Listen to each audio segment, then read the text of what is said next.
इस सभा कक्ष में विराजमान अन्य विशिष्ट अतिथिगण, प्रशासनिक सेवा से जुड़े हुए अधिकारीगण, आज पंडित गोपीनाथ व्यास स्मृति माला के अवसर पर मुख्य वक्ता के रूप में मैं आप लोगों के बीच उपस्थित हूँ। आदरणीय राव शिवराज पाल जी साहब द्वारा मुझे आमंत्रित किया गया। मैं सबका चेहरा पढ़ रहा हूँ, मुझे लग रहा है मेरे सामने 24 कैरेट शुद्ध श्रोता बैठे हुए हैं। बहुत कम अवसर है आपके। अभी रास्ते में हम बात कर रहे थे, शास्त्रार्थ आपने सुना होगा। जनक एक ऐसे पात्र हैं जो रामायण में भी मिलते हैं और महाभारत में भी मिलते हैं। उसी तरीके से व्यास एक व्यक्ति का नाम नहीं है, एक परंपरा है। हमारे यहाँ उत्तर प्रदेश में, विशेष रूप से पूर्वी उत्तर प्रदेश में, संयोग से ऐसे महान विभूतियां यहाँ बैठे, आदरणीय जनरल साहब बैठे हैं। देश का कोई कोना छूटा नहीं होगा और विदेशों में भी आपने सेवाएं दी हैं। पूर्वी उत्तर प्रदेश में जो गीत वगैरह लोग गाते हैं, उन्हें भी लोग बड़े आदर और सम्मान के साथ कहते हैं व्यास हाल है ऐसे करके।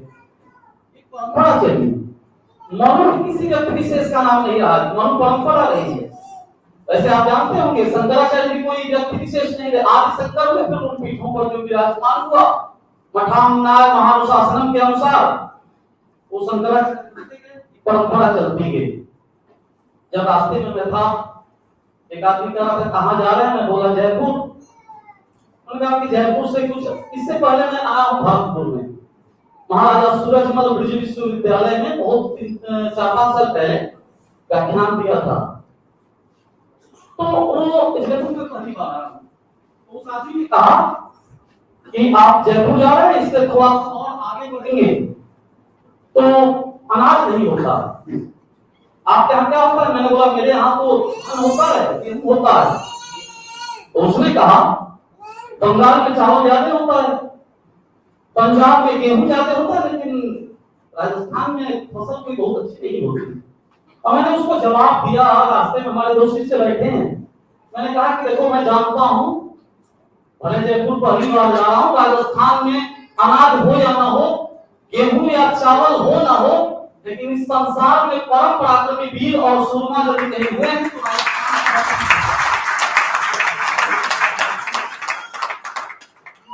वीर भूमि रही है।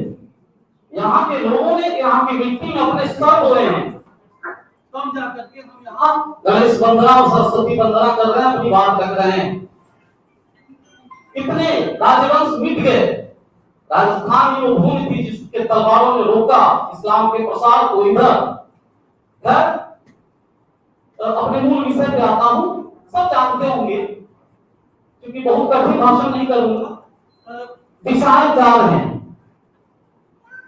दिशाएं 4 हैं, आश्रम 4 हैं, ब्रह्मचर्य गृहस्थ वानप्रस्थ संन्यास।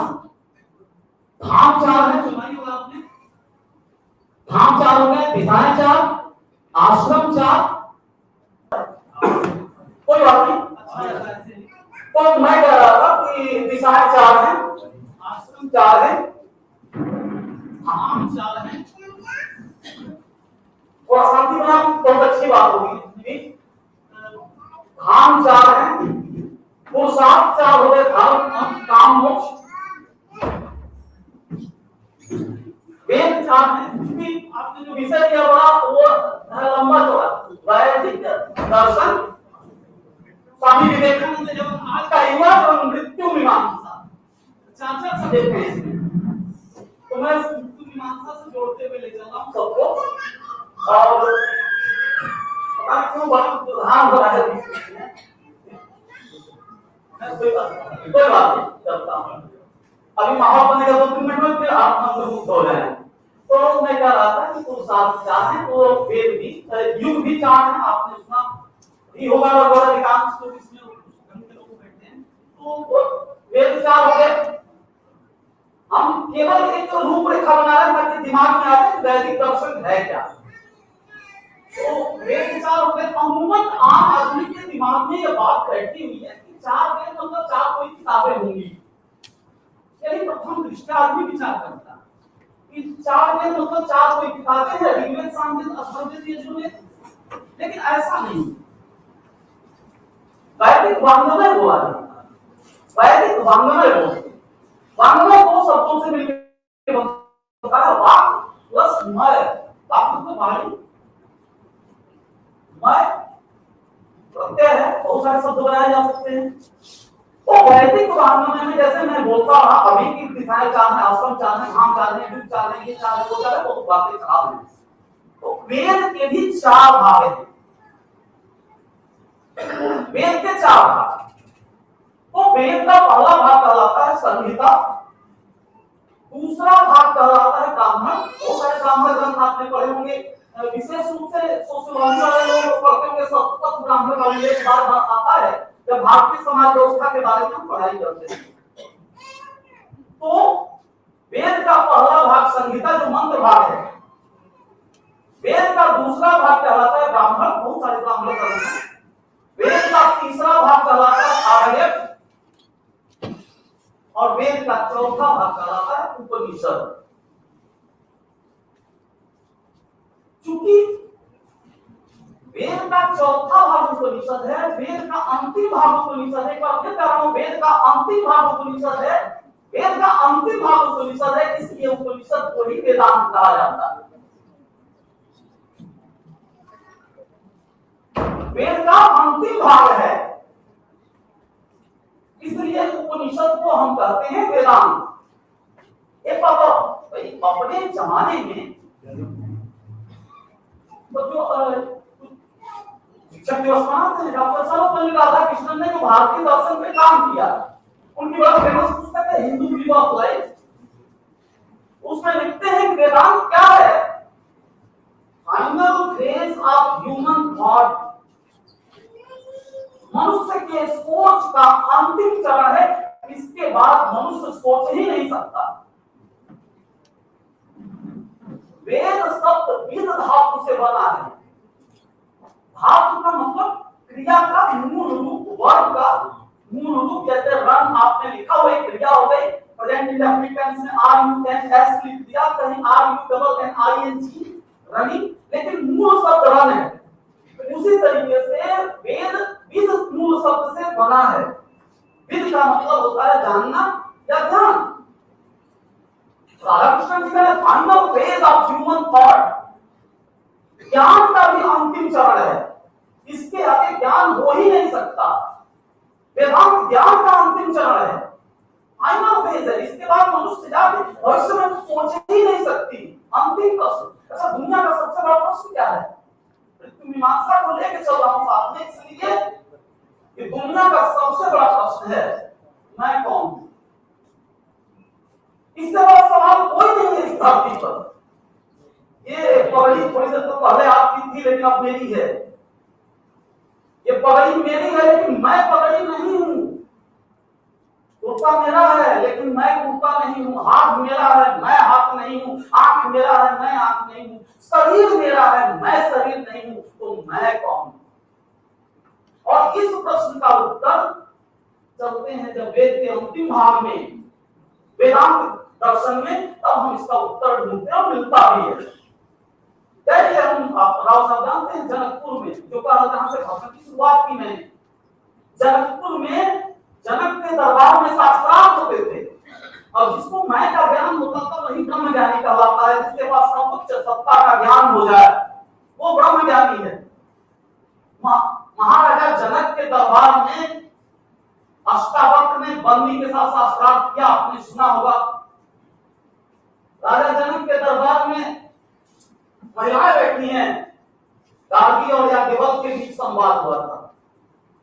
यदि ना मालूम हो तो एक बार घर पे जाइएगा, सोते समय नेट पे ही देखिएगा, कितना अद्भुत वो संवाद हुए थे दोनों के बीच। 1000 गाय रख दी गई, सोने की मुद्राएं बांध दी गई। जो उच्च कोटि का विद्वान होगा गायों को लेके जाए। उस समय नारी कितनी पढ़ी थी भारत की। याज्ञवल्क्य ने कहा अपने शिष्यों से, गाय लेके जाओ, तो कैसे ले जा सकते हैं? इसका मतलब आप सबसे बड़े विद्वान हैं। उन्होंने कहा नहीं, आप प्रश्न पूछो, 1-2 प्रश्न रखता हूं, आप उसका स्तर समझिएगा। काली कुश्ती है, ये धरती किसमें ओतप्रोत है? या गलत उत्तर देते हैं, जल में ओतप्रोत है। कई हजार साल पहले आप बताइए, आज भी कंफर्म है, धरती के जितने प्राणी हैं मुख्य रूप से ये मान्यता है, वैज्ञानिक मान्यता कि जल से ही जीवन की उत्पत्ति हुई है। फिर पूछते हैं तो ये गाड़ी पूछती है जल किसमें ओतप्रोत है, तो बोलते हैं कि अंतरिक्ष में ओतप्रोत। आगे नहीं बढ़ेंगे क्योंकि ये विषय नहीं है, मतलब इस स्तर के शास्त्रार्थ होते थे राजा के दरबार में। तो गायन वादन तक सीमित नहीं था, उच्च कोटि के बॉस हुआ करते थे। वेद और वेद की वेदांत थे। वेद का प्रथम भाग मंत्र भाग संहिता, दूसरा ब्राह्मण। जो मंत्र भाग है उसमें पढ़ते हैं, मंत्रों को पढ़ते हैं। आरण्यक ये सवाल उठता है कि मंत्र कैसे पढ़ा जाए। ध्यान दीजिएगा, संहिता भाग में मंत्र पढ़ा जाए, संहिता भाग में मंत्र पढ़ा जाए। ब्राह्मण और आरण्यक में मंत्र कैसे पढ़ा जाए, लेकिन उपनिषद में मंत्र क्यों पढ़ा जाए? इतना कोई सवाल उठाने की औकात है कुरान पर? जब दुनिया के किसी भी धर्म के किसी भी ग्रंथ पर आप सवाल नहीं उठा सकते, लेकिन हमारे यहाँ इतनी स्वतंत्रता दी गई कि मंत्र क्यों पढ़ा जाए। यदि सूर्य को जल दे रहे हैं तो क्यों दें? सवाल उठाने की ताकत केवल सनातन वैदिक धर्म में पाया गया। बाकी दुनिया में कहीं सवाल नहीं उठता। उपनिषदों की जो वेदांत की संख्या है, उपनिषदों की काफी देश में बहुत सारे की बात रखी गई, फिर वहां से वहां कुल मिला के मुख्य रूप से किसी की मान्यता है 200 के आसपास है। कुछ लोगों का मानना है कि 108 है, लेकिन भगवान आदि शंकराचार्य जी ने जिनकी टीका की है, अभी रास्ते में चर्चा कर रहे थे, आप यहाँ बहुत सारी पांडुलिपियों का संग्रह है और बहुत सारी पांडुलिपियां ऐसी हैं जिनकी विभिन्न विद्वानों की टीकाएं आपके पास उपलब्ध है। टीका मतलब कमेंट्री। अच्छा, एक बड़ी अद्भुत बात है कि प्राचीन काल में प्रस्थान त्रयी, थोड़ा ध्यान दीजिएगा, वैदिक दर्शन पे बात कर रहा हूं। जैसे बौद्धों में त्रिपिटक, विनय पिटक, सूत्र पिटक और अभिधम्म पिटक, उसकी हमारे यहाँ प्रस्थान त्रयी रहा है। और धर्म को यदि जानना है, धर्म क्या है, तो दिखाई पड़ता है महात्माओं को देखने से।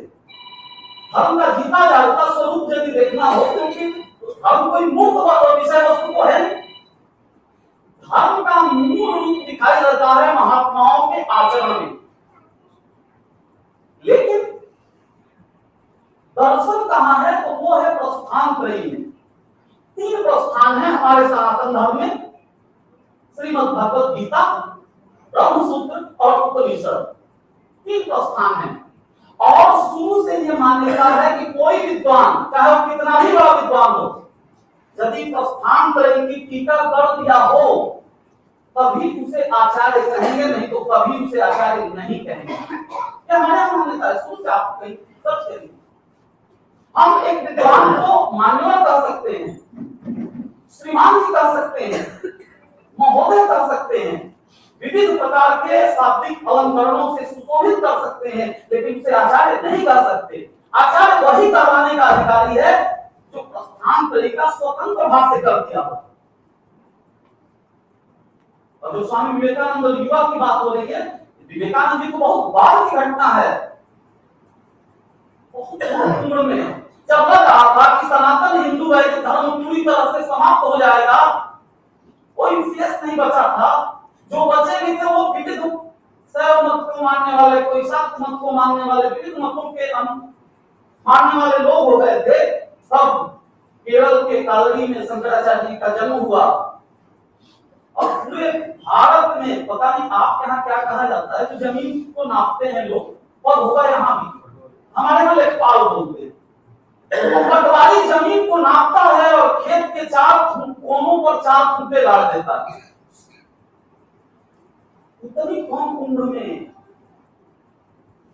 हिंदुस्तान के चारों कोनों पर 4 खूंटा गाड़ दिया था भगवान आदि शंकराचार्य जी ने, 4 पीठों की स्थापना की।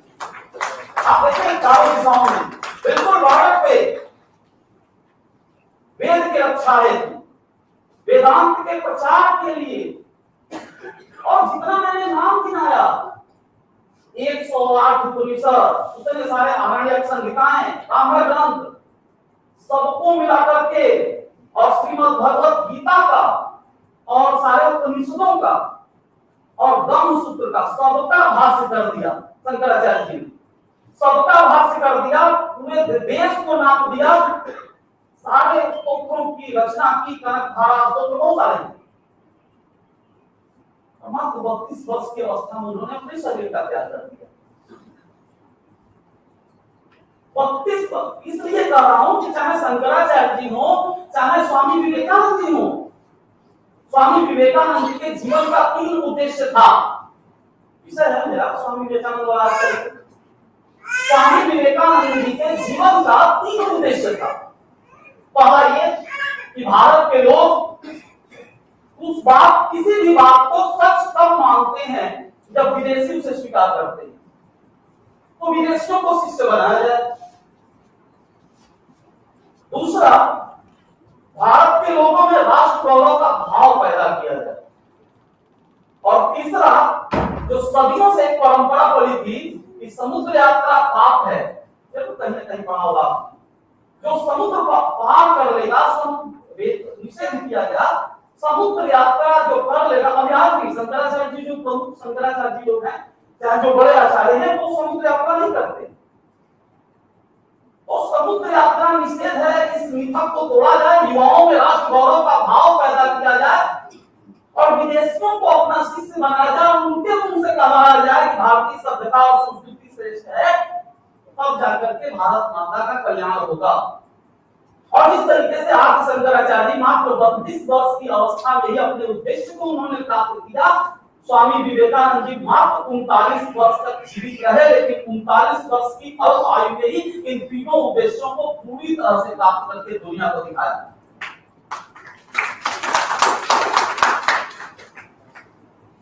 सवाल वही उनका भी उठता है आगे। विवेकानंद जी ने भी उन्हीं को पकड़ा, शंकराचार्य जी के दर्शन को।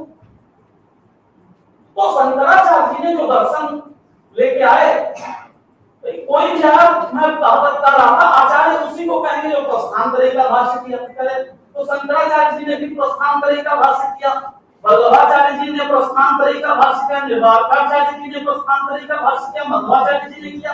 जितने आचार्य हैं उन लोगों ने प्रस्थानत्रय का ही भाष्य किया और अपने मत की पुष्टि की। तो शंकराचार्य जी ने अपने मत की पुष्टि के लिए प्रस्थानत्रय का भाष्य करते हुए अद्वैत वेदांत दिया। अद्वैत क्या है?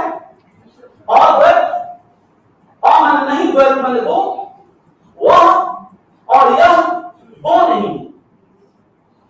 ऊपर वाला, हालांकि मैं गलत नहीं कर रहा हूं, ऊपर नीचे कुछ होता है ब्रह्मांड में, वह और यह दो नहीं है, एक ही है।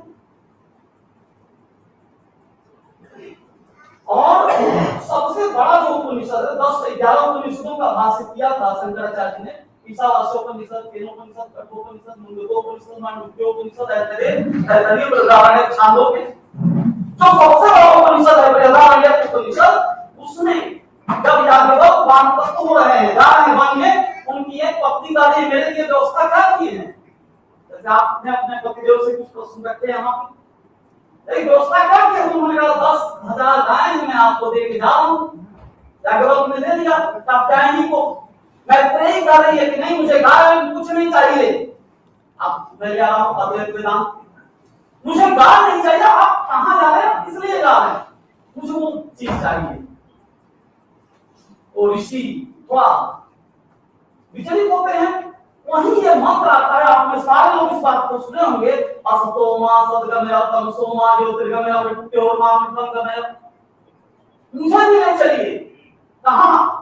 असतो मा सद्गमय, असत्य से सत्य की ओर ले चलिए। गीता में भगवान कहते हैं, नासतो विद्यते भाव, ना भाव विद्यते सतः। आदरणीय श्रीमान जी, तो सांख्य दर्शन कहता है nothing can not produce anything. यदि कुछ नहीं है तो उसमें से कुछ नहीं निकल सकता। ये सृष्टि, ये जीवन, ये प्रकृति, ये ब्रह्मांड, यदि उत्पत्ति हुई है जरूर कुछ ना कुछ रहा होगा। वैज्ञानिक है वो तो हिग्स बोसान है, चर्चा में है ना। महामशीन जमीन के अंदर खुदाई करके लगाए इलेक्ट्रॉनों को पूरा हाई स्पीड में दौड़ाया जाए। वो कहती है कि असत्व सदगम्यम हे पतिदेव, मुझे असत्य से सत्य की ओर ले चलिए, मुझे सत्य के बारे में जानना है। सत्य का है वो मूल तत्व के बारे में। तमसो मा ज्योतिर्गमय, अंधकार से प्रकाश की ओर, मृत्यु की ओर, मृत्यु से अमरता की ओर ले चलिए। लेकिन सवाल वही है कि मैं कौन हूं आखिर? मैं अपने शिष्यों के साथ उनको गुरु हूं, अपने गुरु के पास जाऊंगा तो शिष्य हूं, पति के पास जाऊंगा तो पति हूं, मैं अपने बहन के पास जाऊंगा तो भाई हूं, मैं समाज में जाऊंगा तो आम नागरिक हूं। मैं कौन हूं? Life is drama. ड्रामा खेल रहा है, नाटक खेल रहा है, और नाटक का कलाकार भी उतना नहीं बदलता होगा जितना चेहरा हम और आप रोज बदल रहे हैं सुबह से लेकर शाम तक। और नाटक का पर्दा गिरता है, कोई नाटक का वो साल तक तो चलता नहीं। नाटक का पर्दा गिरता है, उसी तरीके से इस जीवन रूपी नाटक का पर्दा भी एक दिन गिरता है। उस सत्य को जानने के लिए हम प्रयासरत हैं वेदांत के माध्यम से। मैं कौन हूं? इससे पहले मैं कहां था, इसके बाद मुझे कहां जाना है? क्योंकि कोई आके बताया नहीं आज तक किसी को। मृत्यु को जानने के लिए तो साफ मरना पड़ेगा, मृत्यु को जानने के लिए मरना पड़ेगा, और वो मरा हुआ आया नहीं बताने। तो सांख्य दर्शन नहीं, वो न्याय दर्शन अक्षपाद गौतम का है, उसमें प्रमाणिकता की बात की जाती है। प्रमाण, यदि प्रत्यक्ष प्रमाण नहीं है तो अनुमान प्रमाण लगाएंगे। अंतिम प्रमाण होता है विद्वानों के वचन। यदि आपके पास कोई प्रमाण नहीं है तो आपसे ज्येष्ठ श्रेष्ठ और उच्च कोटि के विद्वानों ने जो अपने मत स्थापित किए हैं उनके आधार पर आप निर्णय लेंगे। जब वो सवाल उठाती है मैं कौन हूं, मैं कौन हूं, बहुत सुंदर उत्तर याज्ञवल्क्य जी देते हैं। और सारे जितने उपनिषद लिखे गए सबके शुरुआत में वही मंत्र बार बार शंकराचार्य जी लिखते हैं, सबने सुना होगा। ओम पूर्णमदः पूर्णमिदं पूर्णात् पूर्णमुदच्यते पूर्णस्य पूर्णमादाय पूर्णमेवावशिष्यते। कौन हो? तो पूर्णमदः वो पूर्ण है, पूर्णमिदं ये भी पूर्ण है, पूर्णात् पूर्णमुदच्यते पूर्ण से ही पूर्ण निकला है, पूर्णस्य पूर्णमादाय पूर्ण में से पूर्ण को यदि निकाल देंगे पूर्णमेवावशिष्यते, जो बचेगा वो भी पूर्ण होगा। ठीक है, ये समुद्र समुद्र हो गया। पूर्णस्य पूर्णमादाय पूर्णमेवावशिष्यते वो समुद्र है, हम बूंद हैं। अब समुद्र के जो गुण धर्म है, हाइड्रोजन का दो मॉलिक्यूल, ऑक्सीजन का एक H2O, अब उसमें से एक बूंद निकाल लीजिए तो उसका भी गुण धर्म वही है। समुद्र का जो गुण धर्म है वही गुण धर्म बूंद का भी है। और जीवन का अंतिम उद्देश्य यही है, धर्म अर्थ काम मोक्ष, यह बूंद समुद्र में मिल जाए। मनुष्य जीवन का अंतिम उद्देश्य यही है, यह बूंद क्या होगा, हमेशा के लिए समुद्र में मिल जाए। बूंद को समुद्र में मिलाना है। तो भाग्य की बात यह है कि हम खुद को समुद्र मान बैठे हैं। दर्शन से जहां से विज्ञान सुना होगा आपने, विज्ञान का समापन होता है, दर्शन से वहां का आरंभ होता है। सवाल एक छोटा सा उठ जाए कि मुर्गी पहले आई कि अंडा? विज्ञान वैज्ञानिक बोले जाएंगे बीज पहले आया कि पेड़, तो वहां से दर्शन उसका उत्तर देता है, प्रयास करता है और दे भी देता है। तो दर्शन में, दर्शन का मतलब क्या है? दृष्टि। दर्शन का मतलब दृष्टि, और आज तक राव दर्शन की कोई परिभाषा नहीं। इसलिए जनरल साहब की दृष्टि दूसरी है, आपकी दृष्टि दूसरी है, हमारी दृष्टि दूसरी है। लाल चश्मा लगाएंगे लाल दुनिया दिखेगी, हरा चश्मा लगाएंगे हरी दुनिया दिखेगी। सबकी दृष्टि अलग अलग है, इसलिए दृष्टिकोण भी भिन्न भिन्न होते हैं। सबकी दृष्टि अलग है, इसलिए दृष्टिकोण भी सबका भिन्न भिन्न होता है। चूंकि दर्शन का मतलब दृष्टि होती है, इसलिए सर्वमान्य कोई परिभाषा इसकी आज तक बनी नहीं। इंग्लिश में बोलते हैं फिलॉसफी, जो लैटिन वर्ड दो हैं, फिलॉस और सोफिया। फिलॉस का मतलब होता है नॉलेज, ज्ञान, और सोफिया का मतलब होता है लव, प्रेम। फिलॉसफी का मतलब विद्यानुराग, विद्या से प्रेम। लेकिन हमारे यहाँ संस्कृत में, जो जैसे मैंने धातु बताया, संस्कृत में दर्शन शब्द दृश्य धातु से बना, जिसका मतलब होता है देखना। और उस देखने का मतलब ये होता है कि उस परम तत्व का दर्शन करें, उसको जाने। अच्छा, हम आंख से देख रहे हैं, तो ये मन में बात हो रहा है कि हम देख रहे हैं, हम देख रहे हैं। तो आंख से ईश्वर को कैसे देखेंगे भाई? जो देख रहा है वही ईश्वर है। ईश्वर दृश्य नहीं है, कठिन शब्द होंगे। ईश्वर दृश्य नहीं है, ईश्वर स्वयं दृष्टा है। जो देख रहा है वही ईश्वर है, क्योंकि वेद के जो महावाक्य हैं वो कहते हैं अहम ब्रह्मास्मि, मैं ही ब्रह्म हूं। तत्त्वमसि, तुम भी वही हो जो मैं हूं। अहम ब्रह्मास्मि, मैं ब्रह्म हूं। तत्त्वमसि, तुम भी वही हो। सर्वं खल्विदं ब्रह्म, पूरा सृष्टि ही ब्रह्म है। प्रज्ञानम ब्रह्म, अयम आत्मा ब्रह्म, ये महावाक्य है। पूरा सृष्टि ब्रह्ममय है। और ये भूगोल वाले, ज्योग्राफी वाले, ब्रह्मांड की उत्पत्ति कहां से हुई? एक जगह से, महाविस्फोट, बिग बैंग थियरी पढ़े होंगे। बिग बैंग एक महाविस्फोट होता है और उससे चारों चिपक गए, फिर वो चक्कर काटने लगे, बहुत सारी आकाशगंगाएं, गैलेक्सीज बन गई, ब्रह्मांड पूरा बिखरता जा रहा है। अभी विस्तार हो रहा है, 400 अरब वर्षों के बाद विचलन होगा। जगह जगह जो ब्लैक होल्स बने हुए, उसमें वो जो पार्टिकल्स है समाते जाएंगे। एक दिन पुनः सब एक जगह एकत्रित हो जाएगा।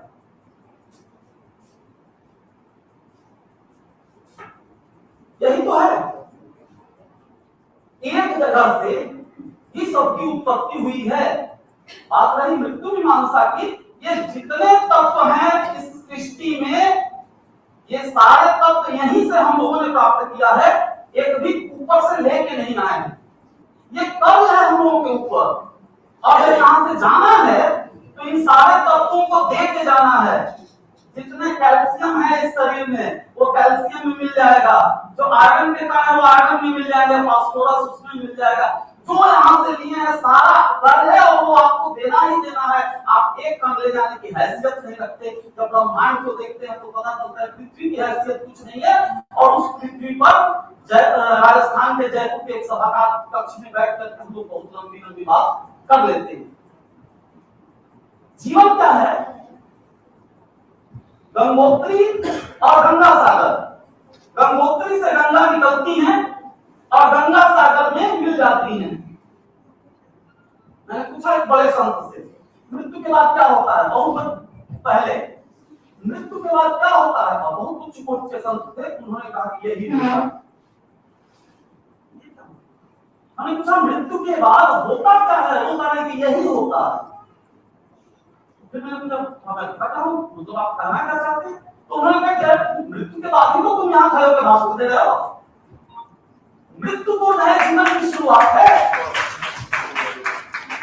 मृत्यु हुई है, मृत्यु प्रवेश द्वार है इस संसार का। मृत्यु प्रवेश द्वार है इस संसार का। मृत्यु के माध्यम से इस संसार में प्रवेश करते हैं। जीवन क्या है? पहली सांस लिया और अंतिम सांस दिया, उसके बीच का जो काल है वही जीवन है। सांस ले रहे हैं, सांस ले रहे हैं। एक पहली सांस एक दिन लिया और सांस लेते गए। एक दिन ऐसा आएगा जब लोग कहते हैं कि इस दिन फलां व्यक्ति ने अंतिम सांस लिया। जिस दिन अंतिम सांस लेंगे वो मृत्यु है। और मृत्यु के संबंध में कभी कभी कई सारे विद्वानों का मत है, यदि जानना हो एक सहज मत है इसका। आप जब रात्रि में सोएं, जब रात्रि में सोएं, एक प्रयास करें क्या जानने का कि नींद कब आ रही है। बहुत कठिन है। यह प्रयास करें कि नींद कब आ रही है। तो 1 2 दिन 4 दिन 5 दिन 10 दिन 15 दिन साल 2 साल 5 साल लगेगा, लेकिन एक ऐसा समय आएगा जब आपको अनुभूति होगी नींद आ गई, लेकिन आप जगे हैं, तब आपको समझ में आएगा कि मैं कौन हूं। यह समय आ सकता है प्रयास से। गीता में अर्जुन कहता है, अच्छा कितना अद्भुत है, मृत्यु के भय से ही, जो अभी थोड़ी देर पहले आदरणीय चर्चा कर रहे थे, सुखदेव जी का नाम आया था यहां से। मृत्यु के कारण ही परीक्षित ने गुरु सुखदेव जी से वो भागवत कथा का श्रवण किया। वो मृत्यु का ही कारण, एक सप्ताह में मृत्यु होनी है, मृत्यु का भय नहीं होता तो शायद हमारे हाथ में श्रीमद् भागवत महापुराण नहीं होता। और वो मृत्यु का ही भय था जिसने उनको बुद्ध बनाया, क्योंकि सारथी के साथ जब घर से बाहर निकले तो लाश को देखा था महात्मा बुद्ध ने, और सारथी से पूछा था कि ये क्या है, तो सारथी ने कहा इसकी मृत्यु हो गई है। मृत्यु हो गई है, क्या होता है, तो सब लोग मरते हैं, मैं भी मरूंगा। तो हाँ बिल्कुल आप भी मरेंगे। और उसके बाद क्या होगा, जवान पत्नी और छोटा सा बेटा राहुल को त्याग करके, मृत्यु का भी भय था कि बुद्ध निकले घर से मृत्यु के कारण। अब पुराण की रचना हुई, डर का बहुत बड़ा संबंध है मृत्यु से, इसलिए मृत्यु के संबंध में जो सबसे बड़ा उपदेश है गीता का उपदेश, वो किसी गांव में किसी राजमहल में नहीं दिया जा रहा है। धर्म क्षेत्रे कुरुक्षेत्रे समवेतायुः स्वमाम का पांडवश्चैव किम कुर्वत संजय। धर्म क्षेत्र कुरुक्षेत्र में मेरे और पांडव पुत्रों के बीच क्या हो रहा है बताओ संजय। कुरुक्षेत्र में उपदेश दिया मृत्यु के संबंध में, और वहां पर है चंचलं ही मन कृष्ण प्रमाद बलवत्रहम तस्याहम निग्रहं नन्ये वायुः सुदुष्करम। ये मन बड़ा चंचल है, मन बड़ा बलवान है। अर्जुन कह रहा है, और पढ़ा लिखा व्यक्ति वो भी था, एक लौटा ऐसा विद्यार्थी था जिसके लिए गुरुदेव ने कहा, वो चिड़िया की आंख देख रहा हूं, आपने सुना होगा उस कथा को, चिड़िया की आंख भी केवल मुझे दिखाई देती है, टारगेट एकदम फिक्स था। और वैसा आदमी घबरा के करे चंचल ही मन कृष्ण प्रमाद बलवत्रहम तस्याहम निग्रहं नन्ये वायुः सुदुष्करम। ये मन बहुत चंचल है। जिस तरीके से हवा को रोकना कठिन है, उसी तरीके से इस मन को रोकना बड़ा कठिन है। तो भगवान कहते हैं वहां पे थोड़ी सी बात गलत कह रहे हैं। असंशयं महाबाहो मनो दुर्निग्रहं चलम् अभ्यासेन तु कौन्तेय वैराग्येन च ह्रियते। निसंदेह मन बहुत चंचल है, लेकिन अभ्यासेन तु कौन्तेय, हे कुंती पुत्र अर्जुन, अभ्यास से और वैराग्य से मन को भी वश में किया जा सकता है। तो जो मैंने इस बात को कहा कि नींद को जानने का प्रयास किया जाए कि नींद कब आ रही है, नींद कब आ रही है, एक प्रयास करते करते वो निश्चित रूप से एक समय आएगा, हो सकता है कि आप जान जाए इस समय नींद आई, और इस समय जब नींद आई तो शरीर निद्रा में है, लेकिन मैं देख रहा हूं इसको, और वहां से आत्म साक्षात्कार आपका शुरू होगा, और सारे बंधन टूटते धीरे धीरे, बंधन टूटते जाएंगे, बंधन टूटते जाएंगे। बंधनों को ही तो तोड़ना है, चाहे शंकराचार्य, चाहे उनका मंत्र, चाहे विवेकानंद जी का। विवेकानंद जी का इसमें विशिष्टता ये है, शंकराचार्य जी ने कहा कि अहम ब्रह्मास्मि तत्त्वमसि, मैं ब्रह्म हूं और तुम भी वही हो। ये वेदांत था, अद्वैत वेदांत। विवेकानंद जी ने एक नया वेदांत शुरू किया, नव्य वेदांत, और कहा कि अहम ब्रह्मास्मि तत्त्वमसि सर्वं खल्विदं ब्रह्म, जो मैं हूं वही तुम भी हो। एक नारा दिया जो बड़ा प्रसिद्ध हुआ, नर सेवा नारायण सेवा। तब तो नर नहीं नारायण है, इसका शाब्दिक अर्थ भी होगा, व्युत्पत्ति मूलक भी अर्थ यही होगा। युवाओं के लिए कह रहा हूं, जब शिकागो विश्व धर्म सम्मेलन में खड़े हुए थे विवेकानंद जी ने, तो उन्होंने कहा था इस बात को, अब समय आ गया है एक विश्व धर्म बनाया जाए, दुनिया के सारे धर्मों की अच्छी अच्छी बातों को मिलाकर के एक विश्व धर्म का निर्माण किया जाए, विश्व धर्म बने। और अगली लाइन में जो विवेकानंद जी ने कहा कहा कि मुझे पूरा विश्वास है कि दुनिया के सारे धर्मों की अच्छाइयों को मिला करके जब विश्व धर्म का निर्माण होगा, वो विश्व धर्म कोई और नहीं, सनातन हिंदू धर्म ही होगा। ये मेरा है था। अब मुझे उस दिन बड़ा अफसोस हुआ जब वो कौन बनेगा करोड़पति में सोनाक्षी सिन्हा बैठी अमिताभ बच्चन के सामने और पूछा उन्होंने, जब लक्ष्मण को शक्ति बाण लगा था हनुमान जी क्या माने गए थे, नहीं बता पाई। देश की पूरी दुनिया देख रही थी। जिसके पिता का नाम मर्यादा पुरुषोत्तम भगवान राम के भाई का नाम है शत्रुघ्न सिन्हा, जिसके पिता का नाम भगवान राम के भाई का नाम है, जिसके घर का नाम रामायण है, देखा होगा आपने, जिसके घर का नाम रामायण है और जिसके सगे भाइयों का नाम लौह कुश है, जिसके सगे भाइयों का नाम लौह कुश है, जिसके घर का नाम रामायण है, जिसके पिता का नाम भगवान राम के भाई का नाम है, वो नहीं बता पाई कि हनुमान जी क्या लाने गए थे। तब विचार करना अति आवश्यक हो जाता है कि इस देश का युवा किस दिशा में जा रहा है, उसके लिए एक्सपर्ट बुलाने पड़े। दूसरी बात छोड़िए, वैदिक काल में जब शिक्षा दी जाती थी, वैदिक काल में शिक्षा दी जाती थी तो संस्कार होते थे, विद्यारंभ संस्कार, समावर्तन संस्कार। बौद्ध काल में शिक्षा दी जाती थी तो एडमिशन के समय प्रवज्जा संस्कार और निकलते समय उपसंपदा संस्कार। मुसलमानों के काल में भी जब लड़का उन लोगों का 4 साल 4 महीना 4 दिन का हो जाता था तो बिस्मिल्लाह खानी एक रिवायत की वो लोग करते थे। लेकिन आज के जमाने में सारे संस्कार विलुप्त हो गए। एडमिशन कराने गए तो भी कोई संस्कार नहीं, निकलते समय भी कोई संस्कार नहीं। हमारे यहाँ लोग जाते हैं प्राइवेट स्कूलों में, वो बोलता है बैग कहाँ मिलेगा, गार्जियन पूछता है स्कूल से, जूते मोजे कहाँ से मिलेंगे, स्कूल से, कॉपी किताब कहाँ से मिलेगा, स्कूल से। गार्जियन ने पूछा ज्ञान कहाँ से मिलेगा, वो बोलता है इसके लिए ट्यूशन लगवाना पड़ेगा। और इसका परिणाम क्या होता है, यहाँ दिल्ली के पास गुड़गांव में 2-3 साल 4 साल पहले की घटना है। छोटे बच्चे का गला काट दिया बाथरूम में, हत्या हुई, मर गया। स्कूल प्रिंसिपल डायरेक्टर सब लोग जेल गए। बाद में मामला प्रकाश में आया कि उसी कक्षा के बच्चों ने उसकी हत्या कर दी थी। और जब बच्चों से कड़ाई से पूछताछ किया गया कि तुमने इस छोटे बच्चों को क्यों मारा, उसने उत्तर दिया इसलिए कि कल कंडोलेंस हो जाए, एक दिन की छुट्टी मिल जाए। किस हो जा रहे, तब जरूरत इस बात की है हम आदि शंकर के आदर्शों को अपनाएं। हमारे आदर्श सोनाक्षी सिन्हा और ये हीरो हीरोइन न रहे,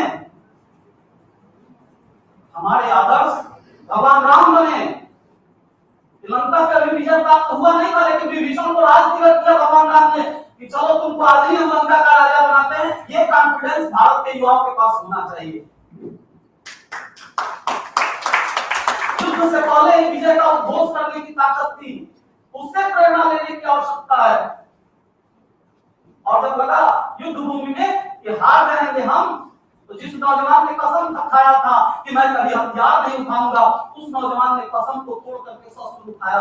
ऐसा भी युवाओं को बनना पड़ेगा, उससे प्रेरणा लेनी पड़ेगी। स्वामी विवेकानंद जी से प्रेरणा लेनी पड़ेगी कि 7 समुद्र पार जाकर के भारतीय राष्ट्रवाद का ऐसा डंका बजाया जाए कि पूरी दुनिया उसके धमक को आज तक महसूस कर रही है। जो पश्चिम से ईसाइयत का तूफान खड़ा हुआ था उस जमाने में, आप किसी किताब में पढ़िएगा, स्वामी विवेकानंद जी के बॉक्स से टकरा के वापस चला गया। ये हमारे प्रेरक होने चाहिए। नौजवान कैसा होना चाहिए, जहां भरत जिसके नाम से पाठ पड़ा, जहां भरत गिनता है सिंह सावक के दंतावलियां, अभिधान शाकुंतलम सुने होंगे, जहां भरत गिनता है सिंह सावक के दंतावलियां। अच्छा, वैदिक दर्शन की बात कर रहे थे, जब मैथ सुंदर आता है भारत में, शोपेनहावर आता है, वेदों के प्रति बहुत ज्यादा निष्ठा नहीं रही, लेकिन उपनिषद को लेकर जिसको मैंने वेदांत बताया, आपको नाचने लगे थे विदेशी दार्शनिकों ने, अधिकांश लोग जानते होंगे, और सगे भाई दार्शनिकों ने उस वेदांत दर्शन उपनिषदों का अनुवाद फारसी में कराया। नोट करिएगा, उपनिषदों का अनुवाद फारसी में करा, जहां तक ये भाषा बोली जाती थी वहां तक हमारा वेदांत दर्शन दार्शनिकों के कारण गया। और उसका परिणाम क्या निकला, औरंगजेब अपने सगे भाई को मरवाने के लिए पीछे पूरी फौज लगा दिया और किसी भी हिंदू राजा ने उसकी रक्षा नहीं की। अंत में मारा गया, उसका गर्दन काट करके लटकाया गया कि वेद वेदांत की बात करने वाले लोगों का यही हश्र होगा, ये जमाना देखिए। और उसके बाद अंग्रेजी में अनुवाद करता है एक्सक्यूटर शोपेनहावर। और वो कहता है मैं तो आज तक यही सोचता था कि मिल्टन से बड़ा कोई कवि नहीं है, शेक्सपियर से बड़ा कोई नाटककार नहीं है, लेकिन अभिलाष शाकुंतलम को पढ़ने के बाद मुझे एहसास हो गया है कि कालिदास के सामने ये दोनों कुछ भी नहीं। जहां भगवद्गीता है सिंह सावर के दंतावलियां, बाढ़ का जबड़ा उसी में फैला करके छोटा सा बच्चा दांत नहीं डालता। जहां भगवद्गीता है सिंह सावर के दंतावलियां, सावित्री फरा करती है जहां यम की पत्रावलियां। ध्यान दीजिएगा, जहां भगवद्गीता है सिंह सावर के दंतावलियां, सावित्री फरा करती है जहां यम की पत्रावलियां। अभिमन्यु का देश जानता दुश्मन के हर चालों को, युद्ध कला सिखला दी जाती पेट में पलने वालों को।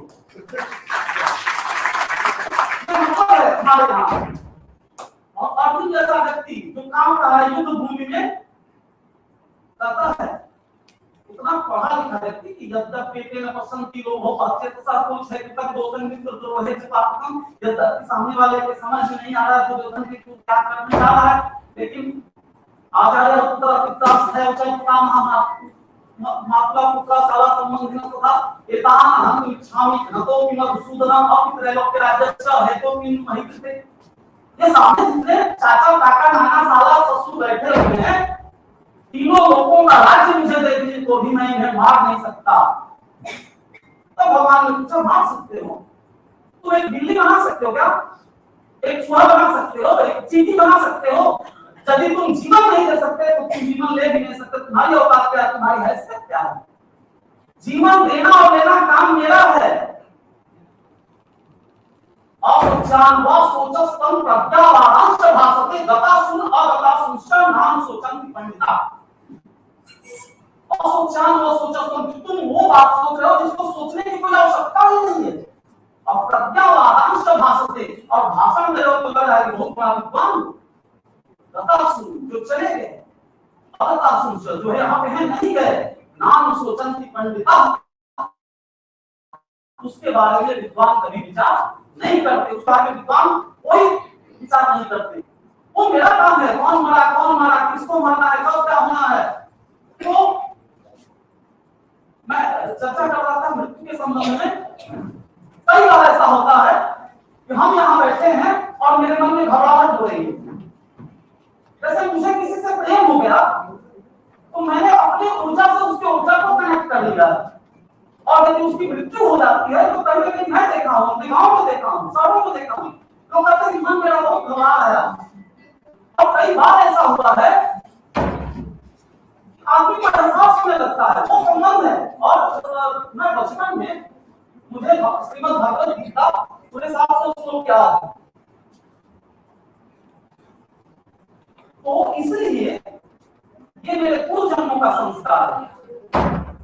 बहुत सारे लोग यहाँ पे बैठे हुए हैं, प्रतिभाशाली लोग, उनके समझ में भले आता हो तो विद्वान है, कुछ विशिष्ट योग्यता उनके पास है, लेकिन उस विशिष्ट योग्यता को कई जन्मों का संचित संग्रह है हमारे पास, आपके पास, सबके पास पूर्व जन्मों के संस्कार संचित होते हैं। ये तो पितृपक्ष चल रहा है। आप ही के बगल में आगरा में जब उसी ने अपने पिता शाहजहां को बंद किया, संबंध दूर से झांकते थे ताजमहल को, और इसी पितृपक्ष में प्यास लगी थी, पानी नहीं मिलता रहा था, जाकर के कहा दासियों ने क्या हाल है, उन्होंने क्या हाल बताऊं, मेरे बेटे को जाकर के बता देना कि जिनको तुम काफिर कहते हो वो तुमसे लाख गुना अच्छे हैं, क्योंकि इस पितृपक्ष में अपने मरे हुए बाप को पानी देते हैं और ये अपने जिंदा बाप को पानी पिए बिना कर पा रहा है। मरे बाप को पितृपक्ष में पानी देते हैं, काफिर तुमसे लाख गुना अच्छे हैं। हमारी ये मान्यता और उसमें कोई गलत नहीं है। मृत्यु होने के बाद शंकराचार्य कहते हैं मृत्यु क्या है, यह कांचा कुंभ है, वो है यह कांचा कुंभ है, लिया विदेवा सा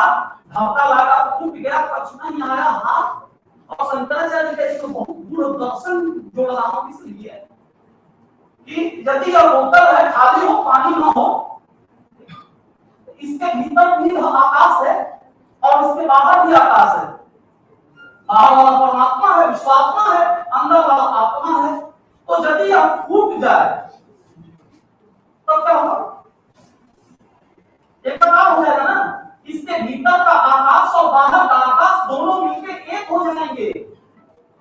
फिर हम कहां से ढूंढेंगे कि वो वाला किधर है? तो पुनर्जन्म तो होगा, लेकिन सेम यही चला जाए दूसरा का उदाहरण करे, वो नहीं होगा, क्योंकि ये ऊर्जा है और द्रव्य की अविनाशिता का नियम करता है कि किसी भी पदार्थ को न तो नष्ट किया जा सकता है, न ही उत्पन्न किया जा सकता है। आत्मा को भी नष्ट किया जा सकता है, न उत्पन्न किया जा सकता है। जनरल होल्ड को गोली मारा तो धन सिंह ने वहां को फांसी की सजा सुनाई गई। उसने कहा कि हमको जल्दी फांसी होनी चाहिए। क्यों? उसने कहा हमारे गीता में पढ़ा गया है चिन्नम से सस्ताने ने तत्पाव करना चाहिए जनता को न सोच के तुम्हारा तो आत्मा को हथियार मार नहीं सकता, जला नहीं सकती, हवा सुखा नहीं सकता। वासन से जीना के था बिहार जवान के रात में पुरानी सत्ता से जीना की है जना से जवान की इस प्रकार की हटे हुए वस्तु को छोड़कर के नया वस्त्र धारण करता है। उसी तरीके से आत्मा जीवन शरीर को छोड़कर के नवीन शरीर धारण करती है। इसलिए मुझे आप फांसी दीजिए, मैं फिर जन्म लूंगा, फिर तुम्हारी हत्या करूंगा, फिर फांसी देना, फिर जन्म लूंगा, फिर तुम्हारी हत्या करूंगा, फिर फांसी देना, फिर जन्म लूंगा, फिर तुम्हारी हत्या करूंगा। और तब तक तुम लोग गोली मारूंगा जब तक भारत माता आजाद न हो जाए। मरने वालों का अभी अभिमान जिंदा है, सदा आशीष माँ का और पिता का मान जिंदा है। जहाँ हंस हंस के देश के लिए कुर्बान होते लोग, बदौलत उनके ही ये शाने हिंदुस्तान जिंदा है, बदौलत उनके ही हिंदुस्तान जिंदा है। पृथ्वी पे ये जो चिंता है उससे बाहर निकलने की आवश्यकता है, क्योंकि जब मृत्यु होता है, आप सबको मालूम है, जब सुंदर संगीत सुनेंगे, जब आनंद आता है तो आंख बंद होती है, और जब परमानंद आता है तो आंख हमेशा के लिए बंद हो जाती है। सही बता रहा हूं? अच्छा आप बताइए, यदि वजन आपका ज्यादा है, कितना किलो? कितना? 100 से ऊपर 10 किलो वजन कम हो जाएगा, बहुत खुशी होगी। 100 किलो खत्म हो जाएगा, ये बात मृत्यु यही तो है, परमानंद है। 10 किलो वजन कम कर लिया, ये आनंद की अनुभूति होगी। जिस दिन 100 किलो ये जो घोर है फालतू में, इसको खत्म कर देंगे, परमानंद की अनुभूति होगी। सपना आप कुछ नहीं है, उस दिन आप समझेंगे कुछ नहीं, आनंद का विषय नहीं, परमानंद का विषय है। आंख बंद होगी, आंख खुलेगी, शाम को आप सोते हैं, सुबह उठते हैं, बीच में कितना टाइम लगा आपको पता नहीं चलता। वो बीच के दरमियान कितना टाइम लगा किसी को पता नहीं चलने वाला है। नया सवेरा होगा, नया जीवन होगा, नया शरीर प्राप्त होगा, नए ढंग से जीवन जीने का हर्ष और उल्लास की अवस्था है। वैदिक वातावरण में आप पूरा वेद पढ़ जाते हैं, वेद के प्रत्येक पंक्ति में केवल श्रम की महत्ता को स्थापित किया गया है, कहीं भय नहीं पैदा किया गया है। पूरे वैदिक वातावरण में कहीं मृत्यु का भय नहीं दिखाया गया है। बताया गया जीवन जिए, हर्ष और उल्लास के साथ जिए। हमारे यहाँ तो चार्वाक को ऋषि माना गया। हमारे यहाँ 6 दर्शन आस्तिक हैं जो ईश्वर को मानते हैं, 3 नास्तिक हैं जो ईश्वर को नहीं मानते। सांख्य, योग, न्याय, वैशेषिक, पूर्व मीमांसा, वेदांत, उत्तर मीमांसा, ये ईश्वर को मानते हैं। जैन, बौद्ध, चार्वाक के 3 दर्शन ईश्वर को नहीं मानते, अनिश्वरवादी दर्शन। और चार्वाक कहता है, अब सबने सुना ही होगा, यावत जीवन सुखद जीवन मृणम उत्पा घृतम पिबेत्। चार्वाक का दर्शन है। फिर भी भले ईश्वर को माने या ना माने, लेकिन हमारी सहिष्णुता कितनी है कि हमने उसे ऋषि माना है, चार्वाक को भी उतना ही आदर सम्मान दिया है। ये हमारे पास क्षमता है। और जब सनातन वैदिक धर्म को जैसे आवश्यकता पड़ती है, वैसे इसका रूप परिवर्तित होता है। सनातन धर्म में जब हिंसा बढ़ी थी, तो अहिंसा का उपदेश देने के लिए इसी में से बुद्ध आए। और जब भारत के लोग भीम हो गए, नपुंसकता को प्राप्त करने लगे, सारे जो हारने लगे, केवल धम्म शरणं गच्छामि, संघं शरणं गच्छामि, खून देख के कांपने लगे, तब इसी सनातन हिंदू धर्म में से गुरु गोविंद सिंह निकल करके खालसा पंथ की स्थापना की। जब जैसी ऐसी आवश्यकता पड़ती है तब ऐसे रूप हमारा बनता है। सनातन धर्म उस आवश्यकता में क्या बात है।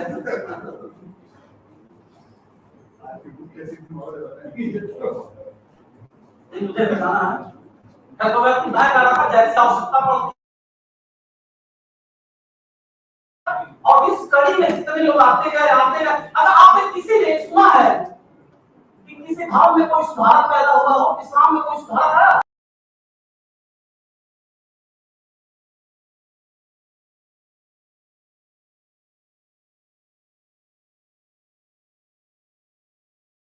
सुधार की जरूरत है, लेकिन दुनिया के किसी भी पंथ मजहब संप्रदाय में कोई सुधारक नहीं आया। सनातन हिंदू धर्म में सुधारकों की लाइन लगी हुई है। स्वामी दयानंद सरस्वती, स्वतंत्र विद्यासागर, केशवचंद्र सेन, महर्षि अरविंद, स्वामी विवेकानंद, कितने लोगों ने अब समय समय पे इसको परिस्थितियों के अनुकूल सनातन वैदिक धर्म को बनाने का प्रयास किया है और अपने प्रयास में सफल भी रहे हैं। अब उसमें क्या है, दूसरे धर्मों में आप एक नुक्ता, एक हर्फ, एक अल्फाज नहीं बदल सकते, ऊपर से छौं छोटे कर दिए जाएंगे, सवाल नहीं उठा सकते। लेकिन यहाँ सवाल उठेगा बार बार। हमारे यहाँ तो डिबेट की ही परंपरा में पैदा हुए सारे ऋषि, हमारे यहाँ शुरू से अब तक आज तक डिबेट होता रहा है, चाहे वो जनक का दरबार रहा हो, चाहे काशी में हम लोग बैठे, उज्जैन में अभी भी शास्त्रार्थ होते हैं। डिबेट की परंपरा है, बहस होती है, घनघोर बहस होती है। एक कहता है अद्वैत बात सही है, एक कहता है कि विशिष्टाद्वैत सही है। अब दोनों लोग उठते हैं, एक दूसरे का सम्मान करते हैं। मंडन मिश्र और शंकराचार्य जी के बीच शास्त्रार्थ हुआ, बंदी और अष्टावक्र के बीच शास्त्रार्थ हुआ, अभी मैंने मान लिया गार्गी और याज्ञवल्क्य के बीच शास्त्रार्थ हुआ। तो हमारे यहाँ एक आदमी दूसरे आदमी दिमाग को काट सकता है, खड़ा होकर कह सकता है नहीं आप गलत बोल रहे हैं, यहाँ इस दर्शन के आधार पर आपकी बात गलत है, और दूसरा अपना हार भी मान लेता है। बहुत सहज ढंग से सहज युक्ति है हमारे यहाँ, कोई कठोरता नहीं है, लचकदार है। तो कोई भी सामाजिक व्यवस्था या संविधान या कोई भी व्यवस्था हो, उसे लचकदार होना चाहिए। यदि परिवर्तन संसार का नियम है, देश काल और परिस्थिति परिवर्तित हो रही है, तो संविधान को भी परिवर्तित होना चाहिए, संशोधन होना चाहिए, होता भी है। संविधान में कितने संशोधन हो चुके हैं, परिस्थितियों के अनुसार निर्णय बदले जाने चाहिए। ये केवल स्वतंत्रता सनातन हिंदू धर्म में प्राप्त है और किसी भी धर्म में प्राप्त नहीं है, और ये गौरव का विषय है। उस समय, क्योंकि ये तो राजस्थान की धरती है, पता न कितने लोगों ने लहू बहाए होंगे यहाँ पे, उस समय जिनको आम प्यारी थी, जिनको आम प्यारी थी वो कुर्बान हो गए, और जिसको जान प्यारी थी वो मुसलमान हो गए। यही तो हुआ, जिनको आम प्यारी थी वो कुर्बान हो गए और जिनको जान प्यारी थी वो मुसलमान हो गए। और हमारे राव साहब के आदरणीय जनरल साहब जितने लोग बैठे हुए हैं, हमारे दादाजी के दादाजी के दादाजी के दादाजी जो उस काल में रहे होंगे, उन लोगों ने तलवार के आगे अपना सर नहीं झुकाया होगा, तब उनका पोता का पोता के यहाँ खड़ा होकर भाषण दे रहा है और आप बैठ करके सुन रहे हैं। हम गौरवशाली हैं और मुझे रोमांचित हो रहा हूं मैं यहाँ राजस्थान की धरती पर, जयपुर में वो बोलते हुए आप लोगों के बीच। तो मुझे लग रहा है कि लंबा हो रहा है। मैं ये कहूंगा दर्शन के प्रति आपने इतने देर तक जल्दी थोड़ा उल्टा विषय में रोचक बनाने का प्रयास किया और आपने बड़े प्यार से हमको इतने देर तक सुना, इतने देर तक आपने झेला हमको।